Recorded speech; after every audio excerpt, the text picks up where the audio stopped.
নমস্কার সবাইকে। তো আবার একটা নতুন ভিডিও নিয়ে আপনাদের সামনে।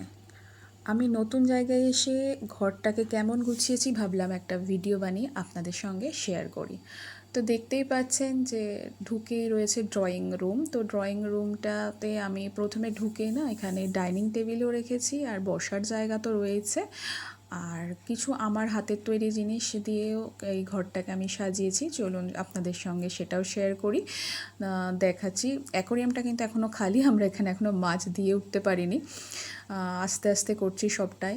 ওই ম্যাক্রাম দিয়ে ওই গণপতিটা আমার বানানো, এই যে ঝুমারটা এটাও বানানো। তো লেফট সাইডে এবার গিয়ে এখানে আমি মাইক্রোওভেন রেখেছি, কারণ এর পাশেই রয়েছে আমার কিচেনটা একটু স্পেস কম, তো এখানে ফ্রিজ রেখেছি আর যেভাবে একটু গোছানো যায় সেভাবেই গুছিয়ে রেখেছি ছোট জায়গার মধ্যেই।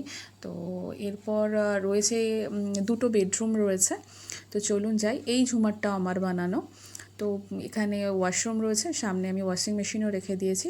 এটা আমাদের বেডরুম। তো বেডরুমটাতেও আমি বেশি কিছু রাখিনি। তো আমাদের তিনজনের ছবি রয়েছে, বেড সাইডেও রয়েছে আর দিওয়ারেও আমি একটা আমাদের তিনজনের ফটো রেখেছি আর ড্রেসিং টেবিল রয়েছে। আমাকে একটু দেখাও গেল না আয়নায়।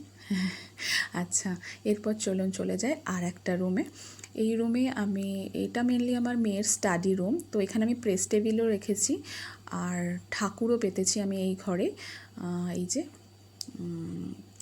আর ব্যাস, এই তো ছোট্ট আমার ঘর। আমি এইভাবেই সাজিয়েছি। কেমন লাগলো জানাতে ভুলবেন না কিন্তু। আর আমার ফেসবুক পেজ পায়েল বসাক ঘোষ এবং আমার ইউটিউব চ্যানেলও পায়েল বসাক ঘোষের নামে রয়েছে। প্লিজ ফলো করুন এবং সাবস্ক্রাইব করুন।